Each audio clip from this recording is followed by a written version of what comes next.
Hi everyone! Kamusta kayong lahat? Ako po si Angel po at isang dekada na tayo sa e-commerce. So for today's video ay ituturo ko po sa inyo ang pag-a-approve ng mga seller sa ating mga affiliates. So gagamit tayo ng ating desktop and then open nyo lang yung inyong seller center. Dito sa baba ng marketing meron tayong affiliate. Ayan. As you can see for today ay meron tayong 39 pending na sample request.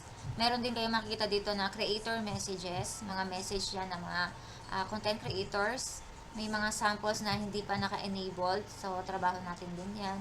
May recommended products usually na pinupush si TikTok, okay?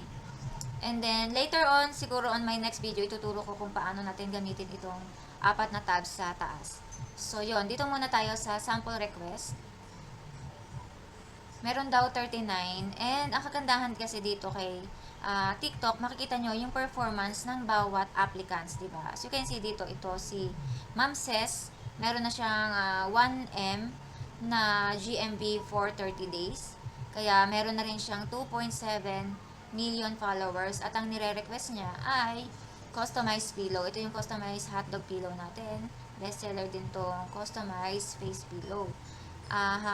So, as of now, kasi 3 PM na, hindi ko siya ma-approve agad kasi hingan ko pa siya ng picture.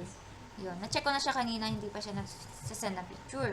So, ang ginawa ko, pupili lang tayo ngayon ng something na item na pwede na. May ready na tayo. Meron din kasi tayong customized pillows and meron din tayong mga ready-made. No?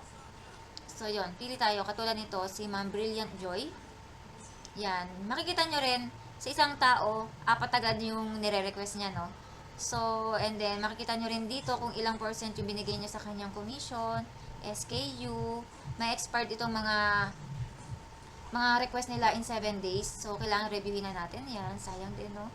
So, dito sa seller center ng TikTok ay maganda siya kasi kapag na-approve natin to, kunwari na ito, isang item muna ha, para maibigay ko sa inyo yung sample.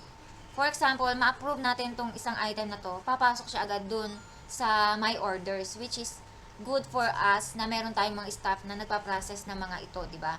Unlike sa Shopee, yung system nila ay kapag na-approve mo yung mga affiliates natin doon, wala siya doon sa seller center. Hindi rin siya mabibigyan ng pick list.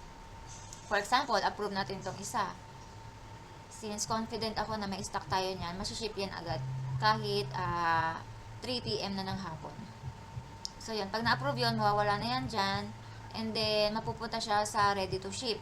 So, check natin dun sa ating seller center kung pumunta na siya dun sa for shipment, no?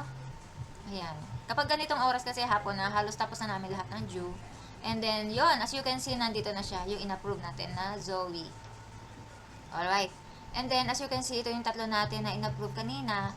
Kaya kung mapapansin nyo, wala siyang amount. Kasi free samples lang yung ating pinapamigay. Okay? Pwede nyo ring i-chat yan, yung ating mga applicants ng affiliates. Diba? Para meron kayong relationship. Diba? Suki na kayo. And yung mga affiliates natin, syempre, mga madadaldal yan. Kaya pwede rin nilang gawa ng content na kung sino yung mga store na nagpapamigay talaga ng mga free samples na quality at maganda yung mga commitment nila. Diba? Alright, ito nga pala yung ating in-approve na free sample. Hawak ko na siya at ready for shipment na siya ngayon. So, yun. Kapag mag-approve kayo ng mga items for our affiliates, make sure lang na may naka-ready na kayong items para hindi siya ma-pending, okay? Mas maganda, mas mabilis. Message lang kayo kung mayroon pa kayong mga gustong matutunan about e-commerce, Shopee, Lazada, TikTok. Sa abot ng aking makakaya, hanggat kaya ng aking oras, tuturuan ko kayo. Okay? Thank you so much!